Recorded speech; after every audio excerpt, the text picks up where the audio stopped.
Avec la guerre en Ukraine, nous avons donc changé d'époque. Plus rien n'est comme avant et les répercussions vont se faire ressentir jusque sur la planète Mars. Entre les Russes d'un côté, les Américains et les Européens de l'autre, il n'y a désormais plus de coopération possible. À l'affrontement militaire se superpose une guerre économique et financière, une guerre de l'énergie, une guerre de la communication bien sûr, et même désormais une guerre de l'espace. L'Agence spatiale européenne, l'ESA, a annoncé aujourd'hui qu'elle suspendait la mission ExoMars jusqu'à nouvel ordre.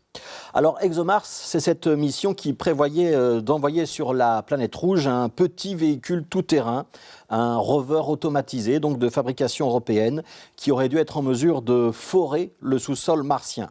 Le forer, mais aussi l'analyser via un laboratoire intégré et envoyer les résultats vers la planète Terre. Bref, un outil décisif pour nous dire s'il y a eu ou pas un jour de la vie sur la planète Mars. Son lancement avait déjà été prévu en 2020, il avait été reporté pour cause de Covid.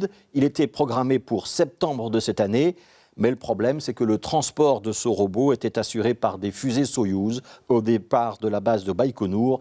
Et il faudrait évidemment être vraiment dans la Lune pour penser que ce genre de coopération est à l'heure actuelle encore possible. Cette annulation, ce n'est pas la seule conséquence spatiale de ce qui se passe en Ukraine. 4 autres lancements de satellites programmés pour les prochains mois ont donc été annulés par l'ESA, tous étant à bord de fusées Soyouz. L'étape suivante, ce sera de savoir ce qu'on va faire avec la Station spatiale internationale, l'ISS. En ce moment, elle accueille à son bord un Européen, 4 Américains et 2 Russes. Théoriquement, les 2 Russes et un Américain doivent revenir sur Terre le 30 mars. Pour l'instant, ce vol est maintenu.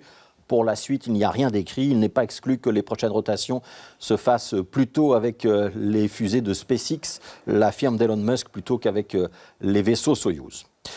C'était sans doute l'un des grands acquis de la période postérieure à la guerre froide d'avoir pu faire coopérer Russes, Américains et Européens dans des projets communs dans l'espace.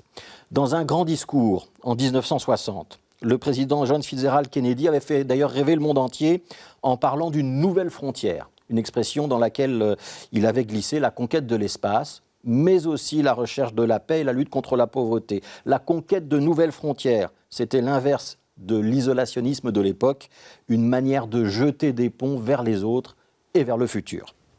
Alors aujourd'hui, les Russes, mais aussi nous, les citoyens de l'Union européenne, nous sommes condamnés à suivre la logique inverse. Il faut se renforcer de l'intérieur, apprendre à se protéger, gagner en autonomie, ne plus être dépendant de l'autre. Ce soir, n'hésitez pas à chercher la planète Mars des yeux, si vous le pouvez, ou au moins à regarder les étoiles, parce qu'on ne mesure sans doute pas encore à quel point, depuis 3 semaines, notre horizon s'est rétréci.